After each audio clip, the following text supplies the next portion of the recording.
So I would say that, and this is not specific to us either, that enrollment as a whole in public school has gone down. One, people aren't reproducing as quickly, right? But also we've learned from COVID that a lot of parents are choosing virtual schools for their kids. So now we're all not just competing with each other with school of choice in Michigan. You can go to any school that you can get to and get into. And charters are part of that as an option of a school, but now all of the virtual schools are as well. So really trying to become marketing gurus in why our school, why choose Marshall Academy. Virtual sounds great, and some virtual schools are great at what they do, but just like every other school, some are better than others. Yes, they are. Yeah, for sure.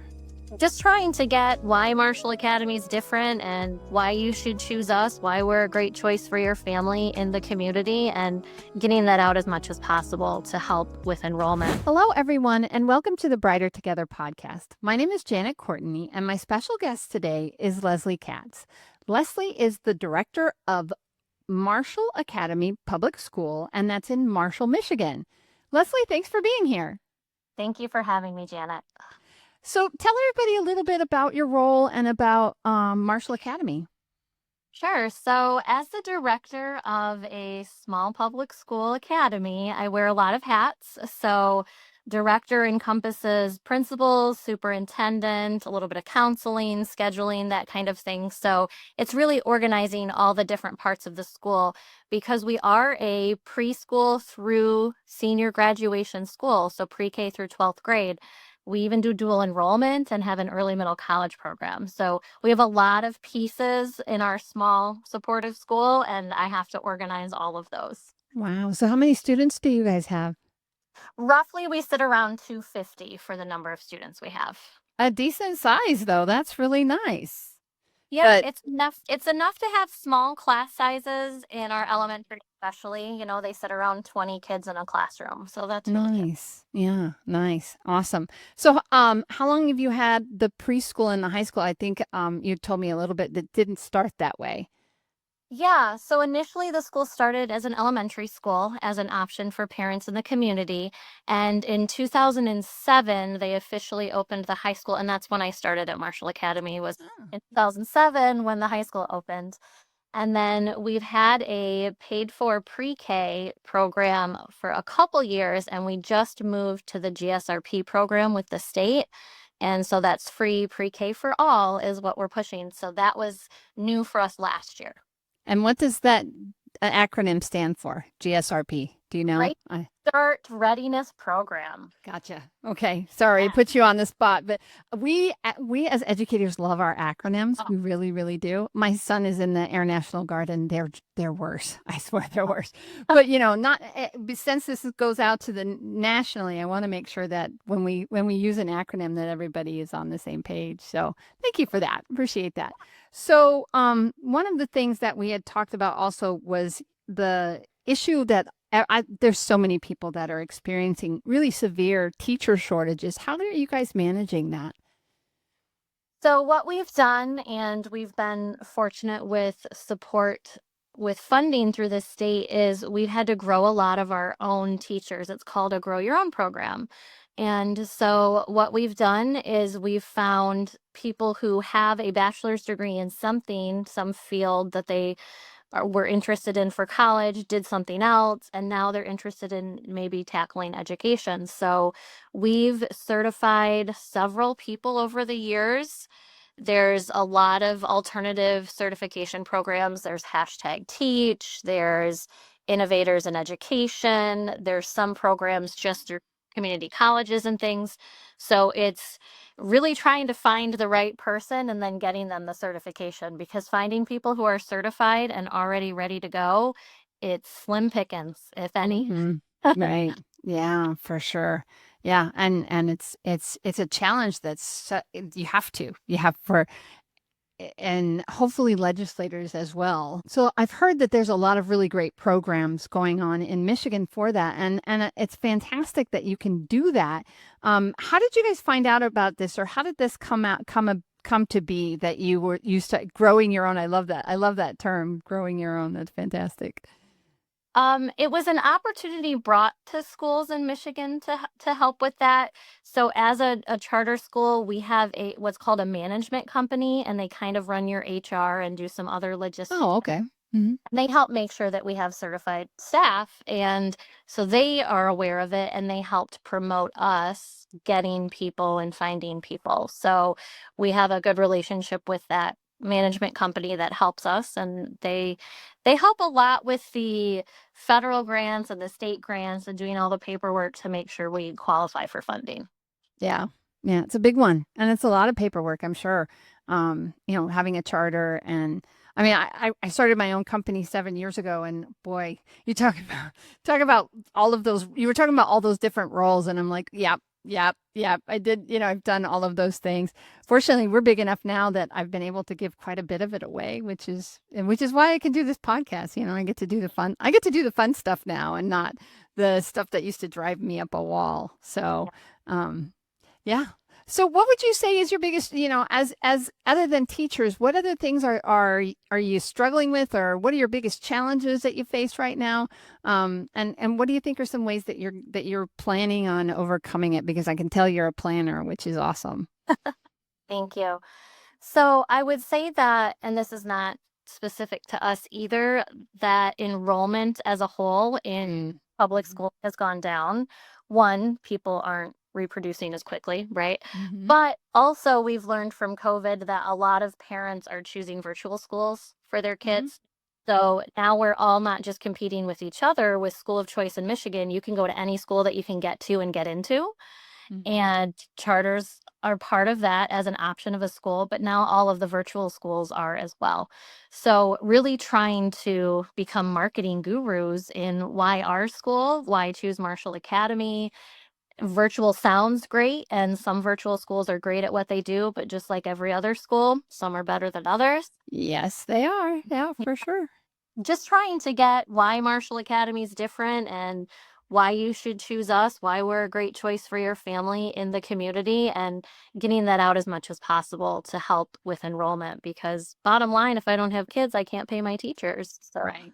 Right. Yeah. Yeah. And the smaller class sizes is lovely, and individualized education. And so what kind of programs, let's talk about Marshall Academy. What kinds of things sets you guys apart from the rest of Marshall? so what really sets us apart is honestly that size. It is Mm-hmm. sometimes a gift and sometimes a curse, right? So it's a gift in that we have those small class sizes. It's wonderful that we build relationships with students over the years. We just graduated a senior class, and four of those boys I've known since they were in kindergarten. So Wow. really get to know the families, really build those relationships. And that's what we're really good at. And that's helpful for a lot of students. Students perform when they know someone cares about them and is pushing Mm-hmm. them. And so that's really what we strive to do. And just getting parents to realize that A, we exist. Some still aren't sure about us. They still have misconceptions about being an academy, that there's tuition, but it's a free public school. So again, just getting the word out and educating people that we're here, we're an option. We're not going to be great for everybody, but if you want that small school and that family feel the whole time, we're your spot. Yeah. And the fact that you can start in pre-K and just go all the way to graduating from high school, that's a Yeah. that's a great thing. That's a And it's really great. great thing. It's great for families because if you have a pre-K and an elementary and a middle school and a high schooler, you're on one schedule. You're on one calendar. Everything's the same. It's the same bus route. So you don't have different early release dates for kids. True. So that can be really helpful. I know some parents who try to juggle multiple schools with an elementary, middle school, and high, and I just don't know how they do it. Hmm. Yeah, I did it. I Yeah, get it. I totally get it. that's Yeah, hard. it is tough. It is it and it's not for the faint of heart, for sure, having lots of kids too. And then you add in Michigan weather on top of it. Like I said, I don't live there now. I live in Corpus Christi, Texas now, and I'm enjoying the weather. It's actually today is, for those of you that are listening, is June 20th, and it is the first day of summer.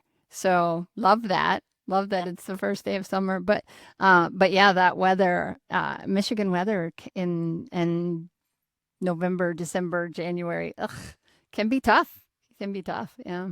So, um, okay. So, what other things would you want people to know about Marshall or about what's happening in education? Because there's so many things happening, and I know um, it's we as educators sometimes we see it and we deal with it, and we don't even think about what we're dealing with.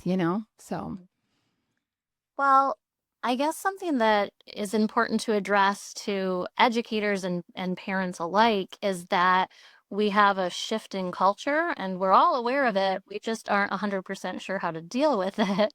right, But this technology age that we're in and that our kids have grown up with their entire lives. right.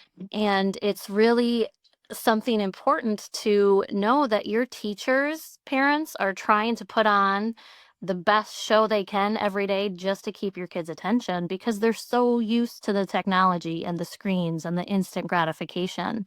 And pushing them to challenge themselves or to even push through boredom and difficult tasks is becoming increasingly harder. So it's very important as parents to watch what your kids are doing and maybe limit some of that, or at least give them challenges at home of how to do multi-step things, how to push through difficulty. Because if we as teachers are the only ones doing that, it becomes that much harder to get them to achieve.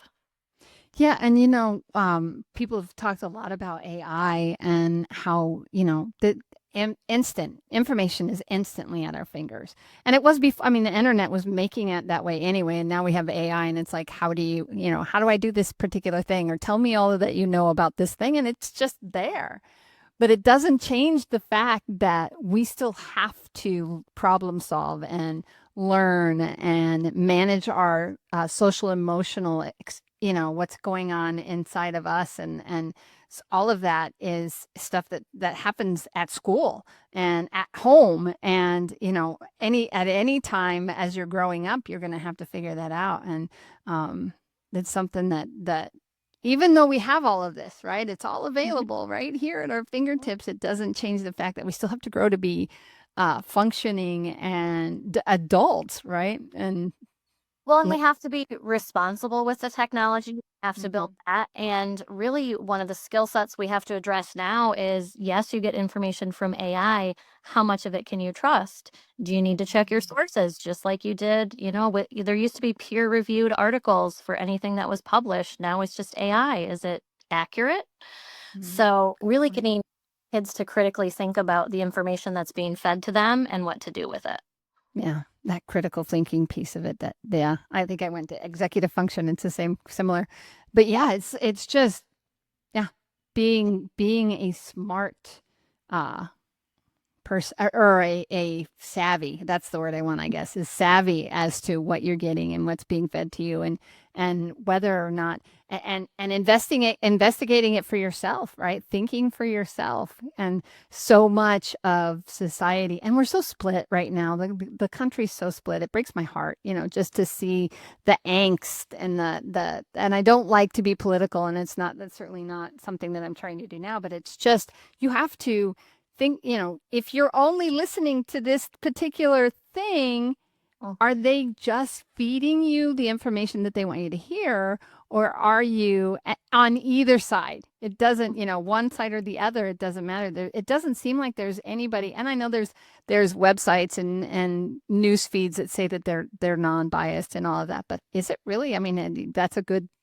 ugh, it's tough. It's really tough. And it doesn't matter what age you are, but if you're young and impressionable, you really, parents will feed their children what they believe, and that they're their first teacher. But then you go to school, and then you have this, and you have your friends, and it's a lot. Yeah. It is a lot. And to your point about learning to regulate emotions, we struggle with students learning to build friendships and maintain them and regulate those emotions because sometimes school is the only time they're really being social with people in person. They're so used to online communicating or talking and texting on a phone. And so once you add tone and facial expression, Right. other Yeah. things, they start to get very confused and they struggle. A lot of Right. kids struggle. Yeah. Yeah. And messages, you can take a message and change the message simply by changing the inflection of now we're getting into speech therapy. I'm a speech therapist of 31 years. So, just change the tone, change and you can say something and totally turn your head away. And it's a totally different conversation because now I'm saying something to you, but I'm not really interested in what you're saying because I really don't care. And if they don't know that, and then there's all of the security and that's even more. It's just like it's a tough world. It's a tough world, and they have to learn to navigate it. And us older people, we don't sometimes we throw up our hands and go, it's frustrating, but Yeah. it's not going away. No, Not it's not. at all. Not by any means. And, some of the things, if we're going to go back to Marshall Academy and what makes us a Mhm. little different, perhaps, is that Absolutely. we have a classical background, and we may not have the traditional classical curriculum, but we still have some of those what we would call old school education models. We still teach cursive. We still do things with novel studies and reading actual books. We don't spend a lot of time on technology at school. They're not allowed to have their phones from the second school starts at 8 until 3 o'clock. We do have technology in the classrooms, but it's limited in elementary and even in middle school and high school. It's a tool, teach them how to use it, but they still need to be handwriting. They still need to be reading books. They still need to be talking about things that are happening and not always go to that smartphone for an answer. Right, right. That's great. That's really it sounds like a great place, and the kids are gonna be um, developing critical skills that they might not someplace else, and that's fantastic. So good, kudos to you. I know that cell phone piece is. I've talked to several leaders like yourself who are just like no. And the second that the cell phone goes off, even if it's just a notification, and I'm looking this way because my cell phone's over there, but my cell phone's off to the right, but the second that you get a notification, your concentration and what you were working on, that piece is just broken, and kids already have enough trouble focusing, and then we're going to add this cell phone that's going to interrupt us 50 times a day. How many times does your notifications go off? And even you and I experienced it here, didn't we? We were trying to get this podcast started, and a call came in and it cut everything off. And it was just really interesting. So we started over. We literally and so it could have changed the dynamics of what we did. We're adults. We figured it out. We moved through it. But kids have to do that too. And they have to, and the second you give them a cell phone, they have to do that all the time, because that piece of technology, if you don't take it away or don't set it aside or don't, and us as adults, I'm as guilty as anybody else. This morning I was out to dinner with my kids, or breakfast. We go to breakfast we have a family business. So every Friday we try to go out, and my husband usually comes with us, but he wasn't feeling well. So it was my daughter, my son, and myself. And I had gotten a message. And so for the first 5 minutes or so, I was on my phone, and I realized that's not why you're here. That's not we go and have dinner or lunch or breakfast or whatever it is to be with our families, and yet here we are. And then when I did it, because I'm the leader, right? I'm the mom, the adult in the even though they're grown, they both were on their phones. And I was like, I sat back, and after I was done, and as soon as I was done, my kids know. I'm like, if I don't allow phones at the table, at our house, but we were out eating at a restaurant. But the second I set it down, then they finished what they were doing, because I've taught them that. But again, it has to be something that you teach them, right? But as adults, the point I was trying to make, sorry, was that we're guilty sometimes, even more so than the kids. Yeah. Yeah. I try to think of my phone as this is a way for me to do things and for me to save time, not so people can have 100% access to me all the time. So I don't need to always respond right away. I don't need to do that. I got a smartwatch just when I became a principal so that it could alert me when I have a calendar event, because I could remember all the time, and I don't want to have my phone out all day when the kids can't have their phones at school. I'm trying to model that. And so it just gives me, oh, you're supposed to be in this room for a meeting. let's get there. It doesn't have email come through it or anything. It's really just the time and the calendar so that I can get places without having my phone out all the time. Yeah, my daughter she bought a tablet and she's our she works for us. We're a family business. She's 27 and she's like, "Mom, no business is on this phone. I do not have my work email. I do not have no work on this." And it's still a device, but it's a device where if she gets on that tablet, she knows that nothing work related. So she's learning how to regulate herself as well. And I was like, well, good for you. That's really awesome that you can do that, and you don't have to tell them. But it's definitely a societal thing that is impacting our schools for sure. Okay, so I have one last question, Lezlie. I ask not every single, but I try. I try to get every single one of my podcast people. I try to ask this question, and you cannot answer money because we all need more money. Everybody needs more money. I don't know anybody that could say my school is fully funded and everything is fabulous. I have yet to have somebody say that to me. But if you could miraculously solve one challenge, just one challenge in your school, what would you want to solve? One challenge in my school. Just have it be gone. Hmm. I think the facetious answer is I would love technology to work all the time. Yeah, true. I Right. out. That's But funny. I think the challenge that I would like to disappear is having enough staff who can talk to kids in moments of crisis. And Very good. it's difficult being so many hats, right? And there's other staff who are qualified to work with kids in crisis and those moments. But if you could just have one person that every kid could go to, that's their person, and they know that, I think that would solve a lot Mm. of problems in school. Yeah, that's a great answer. That's a great answer. Oh, Well, Lezlie, thank you so much for your time and struggling through the technology with me. I certainly appreciate it, and I appreciate what you're doing. So, where would people go if they want to learn a little bit more about you or Marshall Academy? well, we have a great website. It's www.marshallacademy.org. So you can go there and it links you to our app or Facebook. We love our social media accounts and so do parents. They love to see their kids. So, Yeah. Oh, yeah. It's always so fun when you see your kids. Oh, that's mine. That's my child. That's my, yeah. yeah, absolutely. Absolutely. All right. Well, thanks again for being on the Brighter Together podcast. I appreciate that because, we really are brighter together. We're all in this together. It's not a competition. We all want kids to grow. Amen. Thanks so much. Thank you for having me.